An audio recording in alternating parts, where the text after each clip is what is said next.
اب یہ کریں، اور یہ ناممکن نہیں ہے۔ اگر ناممکن ہوتا تو خدا ایسا دین اتارتا ہی نہیں۔ ممکن ہے، کر سکتے ہیں ہم۔ اب یہ جب تک خدا کی محبت میرے وجود میں نہیں آئے گی میں نہیں آگے بڑھ سکتا۔ ایک شخص، ایک عالم دین تھا، انہوں نے پورے پتہ نہیں کتنے دن چلا کاٹا امام کی زیارت کریں، نہیں ہوا۔ نجف چلے گئے، وہاں پتہ نہیں کتنے ہفتے مسجد سہلا کرتے رہے، نہیں۔ یہ عمل وہ عمل، ہر عمل کیا، پھر کہیں اور گئے وہاں عمل کیا، تو پھر کسی نے پیغام بھجوایا کہ کل فلانے بازار چلے جانا اور وہاں پر ایک خاتون آئے گی، اس کا پیچھا پیچھا کرنا۔ یہ فلانے بازار پہنچ گئے۔ یہ واقعہ 2 مختلف جگہوں سے بہرحال کوٹ کیا جاتا ہے۔ دیکھا کہ وہ جو خاتون تھی بوڑھی سی، اس کے پاس ایک تالا تھا اور وہ بازار میں بیچنا چاہتی تھی۔ اس نے دکان والوں کو بولا کہ مجھے ضرورت ہے، یہ تالا بیچنا ہے۔ ہر کوئی اس کی قیمت 4 دینار 3 دینار ایسے لگاتا۔ وہ کہتی تھی مجھے 6 دینار یا درہم جو بھی اس کو چاہیے۔ کہتے نہیں اس کی قیمت اتنی نہیں۔ یہ کہتے کہتے بہرحال وہ ایک دکان پہ گئی، اس سے کہا کہ مجھے یہ تالا بیچنا ہے اور مجھے اس نے بولا 6 درہم کیوں چاہیے تو؟ کہا کہ میرا بچہ بیمار ہے، مجھے اس کے لیے دوا لینی ہے۔ تو اس نے کہا اچھا آپ کا تالا تو بڑا مہنگا ہے۔ کہا کیوں؟ کہا آپ کا تالا تو 25 درہم کا ہے۔ تو وہ عجیب سے ہو کے کہتا ہے یہاں 4 درہم 5 درہم میں کوئی نہیں خرید رہا، آپ آ رہے ہیں 25۔ کہا ہاں آپ کی مرضی، آپ نے بیچنا ہے تو بیچیے۔ خلاصہ وہ اس نے بیچا، وہ چلی گئی۔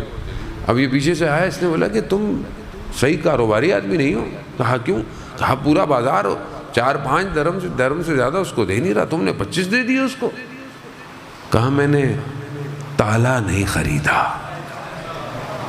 کہا پھر؟ کہا اس کا بچہ مریض تھا، ظاہر ہے اس کو دوا بھی چاہیے، پھر چند دن وہ کام نہیں کرے گا، اس کو کھانا بھی چاہیے، خوراک بھی چاہیے، میں نے تالا نہیں خریدا۔ تو وہ شخص جس آواز نے اسے یہاں بھیجا تھا، آواز اس کو آئی کہ دیکھو ہمیں ڈھونڈنے کے لیے چلوں کی ضرورت نہیں ہے، اپنے عمل کو ایسا کر لو ہم خود تمہارے پاس آئیں گے، خود آئیں گے۔ ہماری مولانا صاحب ہم امام کو کیسے دیکھیں، ہم امام کی زیارت کیسے کریں، کیسے کریں؟ اپنے آپ کو صاف کریں، اپنے آپ کو آپ سمجھتے ہیں کہ میں نے دن میں کوئی ایسا کام نہیں کیا کہ آج میں امام کو دیکھ سکتا ہوں؟ ہر شخص خود، میں خود، آپ خود۔ کیا میں آج رات سونے سے پہلے امام سے مل سکتا ہوں؟ آپ اپنا محاسبہ خود کریں، میں اپنا محاسبہ خود کروں۔ میں خود پھنسا ہوا ہوں، اور انسان پھنس جاتا ہے، گرفتار ہے۔ جانا مطلب انسان اپنی زندگی کے حوادث حادثوں سے سیکھتا ہے نا۔ میں خود اپنے آپ کو دیکھتا ہوں کہ مسلسل حوادث مجھے گرا رہے ہیں، لیکن خدا کا شکر ہے کہ یہ احساس ہو جاتا ہے کہ میں نے غلطی کی ہے، یہ بھی خدا کا کرم ہے۔ استاد دانشمند کہتے ہیں کہ میں اپنے ایک استاد جو کہ بہت عالم اور وارستہ اور پرہیزگار تھے، ان کے ساتھ اصفہان میں کہیں کسی جگہ پر مجلس میں یا درس میں گیا، رات وہیں آ گئی، میں رک گیا۔ میں نے رات کو غنیمت جانا اور میں نے ان سے سوال کیا، میں نے ان سے کہا کہ یہ کیسے پتہ چلے گا کہ جی جو زندگی میں گزار رہا ہوں یہ صحیح راستے پر ہے اور میرا امام مجھ سے راضی ہے؟ یہ ہم سب کا سوال ہے، یہ ہم سب کا، اکثر لوگ مجھ سے سوال پوچھتے ہیں کہ ہمیں کیسے پتہ چلے گا مولانا کہ ہمارا امام ہم سے راضی ہے کہ نہیں ہے؟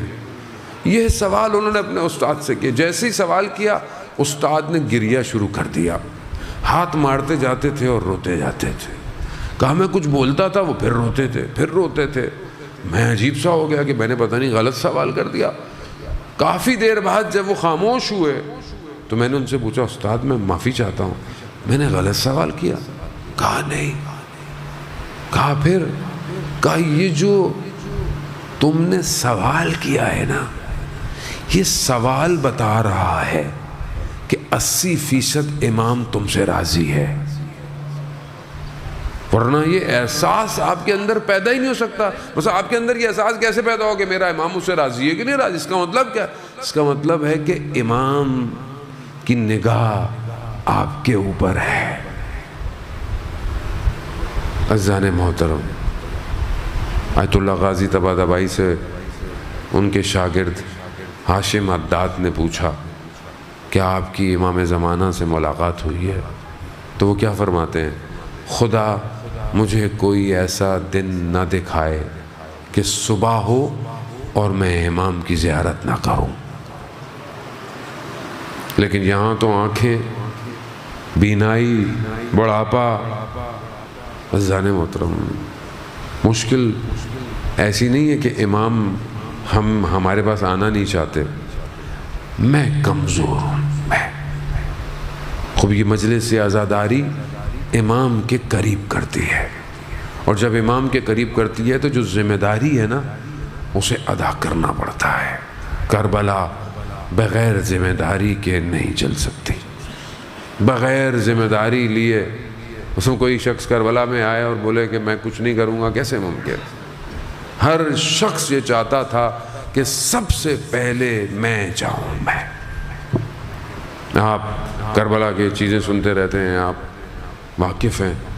حبیب ابن مظاہر کیسی دوستی ہے کہ جب خط ملا تو حبیب آتش عشق میں بیٹھے نہیں۔ مقتل کیا کہتا ہے؟ حبیب کو جب خط ملا تو حبیب کی حالت، زوجہ نے پوچھا کیا ہوا؟ کہا امام حسین کا خط آیا کہ جلدی پہنچو۔ تو کہا پھر سوچ کیا رہے؟ کہا تمہاری فکر کر رہا ہوں۔ کہا میں خاک کھا لوں گی، حسین ابن علی کو تنہا مت چھوڑو۔ کس طرح حبیب گئے؟ بعض علماء بیان کرتے ہیں کہ حبیب نے اپنے غلام کو گھوڑا لے کر شہر سے باہر بھیج دیا کیونکہ پہرے لگے۔ کہا چرانے کے بہانے باہر لے جانا۔ خود بازار گئے جیسے کچھ خریدنے جا رہے ہیں۔ مسلم ابن اوسجہ وہ بھی دوست ہیں، ان سے ملاقات ہوئی۔ کہا مسلم کیا کر رہے ہو؟ مسلم نے کہا خضاب لے رہا ہوں۔ خضاب مہندی، حنا۔ کہا مسلم حسین ابن علی کربلا آئے، ایسا خضاب لگے گا قیامت تک یاد رکھا جائے گا۔ عشق، دوستی۔ مسلم بھی کہتے ہیں سیدھے کربلا گئے، گھر نہیں گئے۔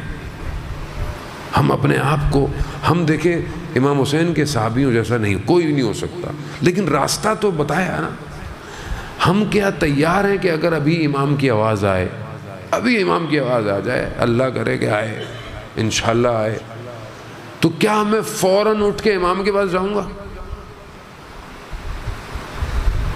یا نہیں میں گھر جاؤں گا، بچوں کو سنبھالوں گا، یہ کوئی بھی میرا کام ہے؟ یہی چیک ہے، یہی چیک ہے۔ یہ ایسے گئے کہ ذیشان درجوادی پڑھتے تھے کہ غلام جو گھوڑے کو لے کے پڑا ہوا تھا، حبیب نے اسے کہا کہ جاؤ تم آزاد ہو۔ تو وہ کہتا ہے کہ اب جب اصل نوکری کا وقت آیا تو مجھے آزاد کر رہے ہیں۔ تو کبھی مالک سواری پہ بیٹھا ہے، کبھی غلام سواری پہ بیٹھا ہے۔ عجیب عشق ہے، یہ عشق ہے۔ اور یہ محبت جس کے دل میں آئے وہ اپنے آپ کو فنا کر دیتا ہے۔ روز عاشور جب مسلم گرے تو حبیب ابن مظاہر دوست تھے، پوچھا کوئی وصیت ہے؟ مسلم نے، حالانکہ حبیب جانتے تھے خود بھی شہید کر دیے جائیں گے، لیکن وصیت ہے؟ تو مسلم نے امام حسین کی طرف اشارہ کیا، کہا حبیب جب تک زندہ ہو صحرا کے لال کا ایک بال نہ ٹوٹے۔ یہ عشق ہے عزیزان محترم، بس عزیزان محترم، یہ عشق اور اطاعت کیسے میں آپ کو بیان کروں کہ حضرت ام البنین نے اپنے وجود سے ایسا شاہکار دیا کہ جس کے وجود میں وفا تھی، اطاعت، ایثار، قربانی، کہ کوئی مقتل یہ لکھ نہیں پایا کہ کہیں عباس نے امام حسین سے سوال کیا ہو، کہیں سوال نہیں، کہیں۔ عباس خیمے لگا دو، لگ گئے، عباس خیمے ہٹا دو، ہٹ گئے، کوئی مشورہ نہیں ہے۔ امان نامہ ملا، حضرت عباس نے پھاڑ دیا۔ عباس کو امان نامہ دے رہے ہو، اللہ اکبر۔ شب عاشور سب کو امام نے کہا بیعت ہٹا دیتا ہوں، مقام دکھا دیے، چلے جاؤ، ان کو مجھ سے مسئلہ ہے۔ 3 دفعہ چراغ کو بجھایا گیا، تینوں دفعہ چراغ کو روشن کرنے کے لیے کس کا نام لیا؟ عباس۔ کیوں؟ کیونکہ امام حسین جانتے تھے سب چلے جائیں گے، عباس نہیں جائے گا۔